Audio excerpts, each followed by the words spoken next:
ஜூலை 25 புனித பெரிய யாக்கோப்பு. இவர் யோவானின் சகோதரர். இவர்கள் செபதேயுவின் மக்கள். கிபி 42 ஏரோது அகிப்ரா மன்னரது அரசில் யாக்கோப்பு தலை வெட்டப்பட்டு இருந்தார் என்கிறது வரலாறு. இருப்பினும் 8ஆம் நூற்றாண்டு முதல் இவரின் திருப்பண்டங்கள் ஸ்பெயின் நாட்டில் காம்பஸ்டெல்லா நகரில் இருப்பதாகவும் கிறிஸ்துவ மரபு ஒன்று கூறுகிறது.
நீங்கள் என்னை தேர்ந்து கொள்ளவில்லை, நான் தான் உங்களை தேர்ந்து கொண்டேன். நீங்கள் கனி தரவும் நீங்கள் தரும் கனி நிலைத்திருக்கவும் உங்களை ஏற்படுத்தினேன் என்கிறார் ஆண்டவர். அல்லேலூயா. ஆண்டவர் உங்களோடு இருப்பாராக. புனித மத்தேயு எழுதிய நற்செய்தியிலிருந்து வாசகம். ஆண்டவரே உமக்கு மகிமை. அக்காலத்தில் செபதேயுவின் மனைவி தம் மக்களோடு ஒரு வேண்டுகோள் விடுக்குமாறு இயேசுவிடம் வந்து பணிந்து நின்றார். உமக்கு என்ன வேண்டும் என்று இயேசு அவரிடம் கேட்டார். அவர், நீர் ஆட்சி புரியும் போது என் மக்களாகிய இவர்கள் இருவருள் ஒருவன் உமது அரியணையின் வலப்புறமும் இன்னொருவன் இடப்புறமும் அமரச் செய்யும் என்று வேண்டினார். அதற்கு இயேசு, நீங்கள் என்ன கேட்கிறீர்கள் என உங்களுக்கு தெரியவில்லை. நான் குடிக்கப் போகும் துன்பக் கிண்ணத்தில் உங்களால் குடிக்க இயலுமா என்று கேட்டார். அவர்கள், எங்களால் இயலும் என்றார்கள். அவர் அவர்களை நோக்கி, ஆம், என் கிண்ணத்தில் நீங்கள் குடிப்பீர்கள். ஆனால் என் வலப்புறத்திலும் இடப்புறத்திலும் அமரும்படி அருளுவது எனது செயல் அல்ல. மாறாக அவ்விடங்களை என் தந்தை யாருக்கு ஏற்பாடு செய்திருக்கிறாரோ அவர்களுக்கே அவை அருளப்படும் என்றார். இதை கேட்டுக்கொண்டிருந்த 10 பேரும் அச்சகோதரர் இருவர் மீதும் கோபம் கொண்டனர். இயேசு அவர்களை வரவழைத்து, பிற இனத்தவரின் தலைவர்கள் மக்களை அடக்கி ஆளுகின்றார்கள். உயர்குடி மக்கள் அவர்கள் மீது தங்கள் அதிகாரத்தை காட்டுகிறார்கள். இதை நீங்கள் அறிவீர்கள். உங்களிடையே அப்படி இருக்கக்கூடாது. உங்களுள் பெரியவராக இருக்க விரும்புகிறவர் உங்கள் தொண்டராயிருக்கட்டும். உங்களுள் முதன்மையாளராக இருக்க விரும்புவர் உங்களுக்கு பணியாளராக இருக்கட்டும். இவ்வாறே மானிட மகனும் தொண்டு ஏற்பதற்கு அல்ல, தொண்டு ஆற்றுவதற்கும் பலருடைய மீட்புக்கு ஈடாக தம் உயிரை கொடுப்பதற்கும் வந்தார் என்று கூறினார். இது கிறிஸ்து வழங்கும் வாழ்வு தரும் நற்செய்தி. கிறிஸ்துவே உமக்கு புகழ். Whoever wishes to be first among you must be your slave. உங்களுள் முதன்மையாக இருக்க விரும்புகிறவர் உங்களுக்கு பணியாளராக இருக்கட்டும். தேசில் அன்பார்ந்த சகோதர சகோதரி, அன்பார்ந்த பிள்ளைகளே, அன்பார்ந்த தொலைக்காட்சி விசுவாசிகளே, இன்று புனித ஜேம்ஸ் யாகப்பர் என்று அழைக்கக்கூடிய திருத்தூதரின் திருவிழாவை கொண்டாடுகிறோம். ஒவ்வொரு திருத்தூதரின் விழாவும் ஒரு பெரிய விழா. ஏனென்றால் திருச்சபை இந்த திருத்தூதர்களின் அடிப்படையில் அவர்களை தூண்களாக கொண்டு கட்டப்பட்டதுதான். ஆகவே எல்லா திருத்தூதர்களின் கல்லறையின் மேல் கட்டப்பட்ட தேவாலயங்கள் பசிலிக்கா என்று அழைக்கப்படுகின்றன. மேஜர் பசிலிக்கா அவைகளெல்லாம் பெரியவை, மற்றவைகளெல்லாம் மைனர் பசிலிக்கா என்று அழைக்கப்படும். ஆக இன்று இந்த ஜேம்ஸ் என்ற யாகப்பரை பற்றி சிந்திக்க, அவர்களுக்கு இருந்த மன உறுதியை நாமும் பெற. சிகப்பு ஆடை எதை குறிக்கிறது? சிகப்பு திருப்பலி திருவுடை. அவர்கள் இரத்தம் சிந்தி வேத சாட்சியாக மரித்தார்கள். இதை பற்றி குறிப்பிடும் பொழுது saint John Chrysostom, St. James did not live long. This is because from the very beginning he was already burning with a great vehemence. He scorned all human things and climbed to such ineffable ceilings that he died immediately. புனித James அதிக நாட்கள் வாழவில்லை. துவக்க முதல் ஆர்வத்தியினால் பற்றி எரியலானார். மனித சார்பு இயல்புகளை ஓரம் கட்டி கணிக்க முடியா உயரம் சென்றதால் உடனடியாக இறக்க நேர்ந்தது. அப்போஸ்தலர்கள் 12 பேரும் 12 வகையானவர்களாக இருந்தார்கள். நாம் நன்றாக அதை உணர முடியும். தோமாவை சந்தேக தோமையார் என்று சொல்லுகின்றோம், ஆனால் அப்படி அல்ல. அவர் ஒரு கர்ம வீரர். வாருங்கள் நாமும் போய் அவரோடு இறக்கலாம் என்று சொன்னவர் தான். சில சமயத்தில் நம் வார்த்தைகளை சொல்லுகிறோம், அந்த வார்த்தைகள் உண்மையாக செயல்படக்கூடியதாக இருக்காது. இப்போ கோபத்தில் சொல்கிறோம், நம்ம பிள்ளைங்களையோ மற்றவங்களையோ அடிக்கும்போது தோலை உரிச்சிருவேன் அப்படின்னு சொல்லுவோம். தோலை உரிக்கவா போகிறோம்? இல்லை, சும்மா ஒரு பேச்சுக்கு சொல்கிறோம், ஒரு பயமுறுத்தலுக்காக. ஆகவே தோமையார் இந்த மற்றவர்கள் எல்லாம் அவரை கேலியும் கிண்டலும் செய்ய, நாங்கள் ஆண்டவரை கண்கூடாக கண்டோம். எனது இவருக்கு உசுப்பேத்தின மாதிரி ஆகிப்போச்சு.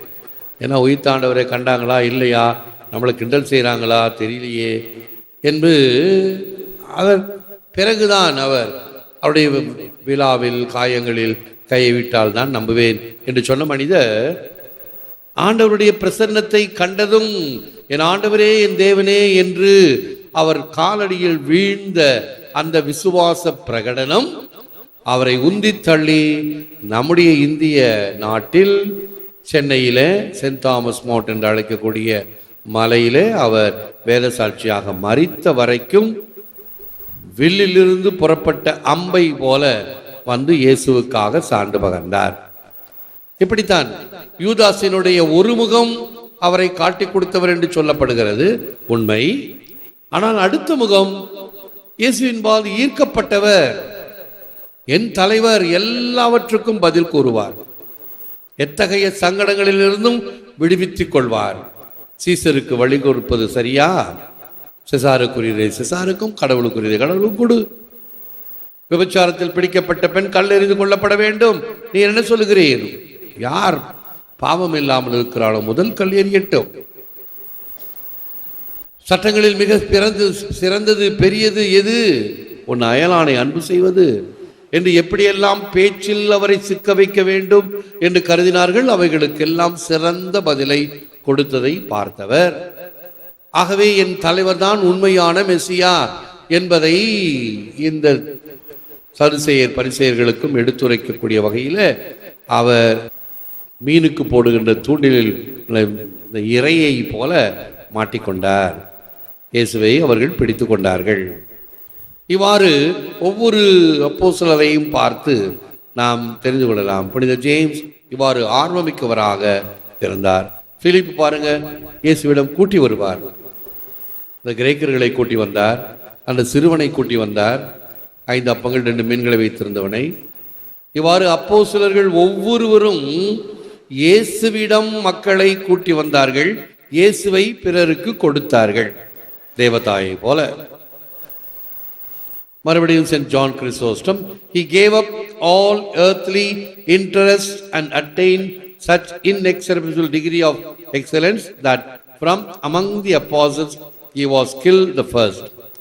12 அப்போஸ்தலர்களில் இவர் உலக சுகங்கள் அனைத்தையும் வெறுத்து ஒரு உன்னத நிலையை அடைந்தமையால் தான் அப்போஸ்தலர்கள் முதன்மையாக இவர் கொல்லப்பட்டார்.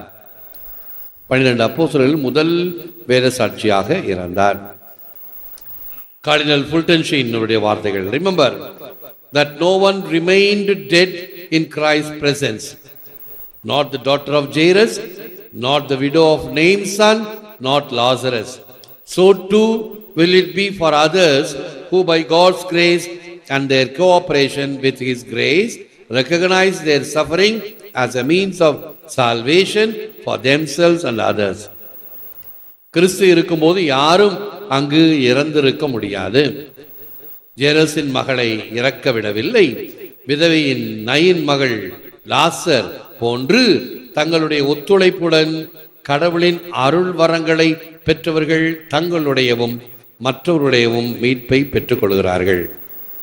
ஆகவே அப்போஸ்தலர்களின் அடிப்படையிலே கட்டப்பட்ட திருச்சபையிலே நாம் உறுப்பினர்களாக, அங்கத்தினர்களாக, வாழும் திருச்சபையின் மக்களாக இருக்கிறோம். நம்முடைய இந்த விசுவாச உறுதிப்பாடு, வெளிப்பாடு நம்முடைய வாழ்க்கையில் திகழ வேண்டும், மிளிர வேண்டும். வெறும் சொல், வெறும் வாய்சாலக்கு இல்லை. அதை வாழ்ந்து காட்டக்கூடிய வகையில் நம்முடைய விசுவாச வாழ்வு அமைய வேண்டும் என்று செபிப்போம். முழந்தாள் இருப்போம். Lord Jesus, make me a servant of love for your kingdom, that I may seek to serve rather than be served. Inflame my heart with love, that I may give generously and serve joyfully for your sake. ஆண்டவராகிய இயேசுவே, உம் அன்பின் அரசில் என்னை ஓர் ஊழியனாக்கும். ஊழியம் பெறுவதை விட ஊழியம் புரியவே ஆசிப்பேனாக. என் இதயத்தை உம் அன்பு தீயால் நிரப்பியருளும். தாராளமாய் கொடுக்கவும், தியாகத்தோடு இழக்கவும், மகிழ்ச்சியோடு ஊழியம் புரியவும் செய்தரலாம். ஏற்று வரமருளும் இறைவா, காக்கும் கரங்களினால். ஆமென். ஆமென். நன்றி. என்னிப்போம் ஆசை பெறுவோம். ஆண்டவர் உங்களோடு இருப்பாராக. உம்மோடும் இருப்பாராக. எல்லாம் வல்ல இறைவன் பிதா, சுதன், பரிசுத்த ஆவி உங்களை ஆசீர்வதிப்பாராக. ஆமென். சென்று வாழுங்கள். திருப்பலி நிறைவேறிற்று. இறைவா உமக்கு நன்றி.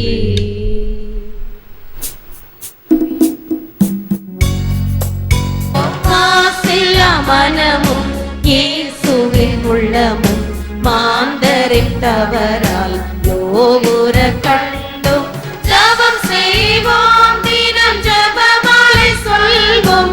ஜபம் செய்வோம், தினம் ஜபமாலை சொல்வோம். பாவத்திற்காக பரிகாரம் புரிவோம். மாதாவே சரணம், உந்தன் பாதாரம் புவிக்காதாரம். கன்னி மாதாவே சரணம். பிதாசுதன் பரிசுத்த ஆவியின் பெயராலே ஆமென். இயேசுவுக்கே புகழ். மரியே வாழ்க. அன்பர்களே, ஒவ்வொரு வீடியோவின் கீழும் மறையுரை விளக்கங்கள் உள்ளன. படித்து பயன்பெறுங்கள். நன்றி. வணக்கம்.